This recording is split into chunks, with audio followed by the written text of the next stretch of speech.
බලන්න රුචිකා ඒ කෙල්ලගේ අහිංසකකම මම හිතුවේ නාකන්‍යාවියක් කියලා. ඒත් නෑ ඉන්නේ නිකම් පබේ. දැන් මට පුළුවන් රොකී හරහා මෙයාව පාලනය කරන්න. ඔයා හරියමුණා. ඒක නිකම් සාමාන්‍ය කෙල්ලෙක්. හැබැයි මට මහා වදයක් මේ විවාහය දිහා බලන් ඉන්න එක. රොකී මගේ වෙන්න තිබුණ කෙනා. මම පොරොන්දු වෙනවා නන්‍යාෂි.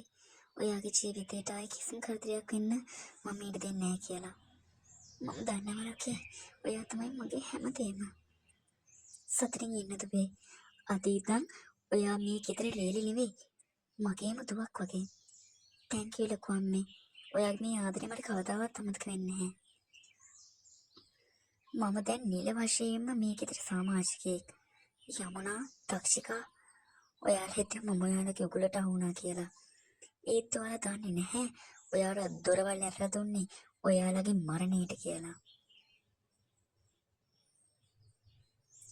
වික්‍රම් නම් ඉවරයි. ඊළඟට ඔබයි අමර.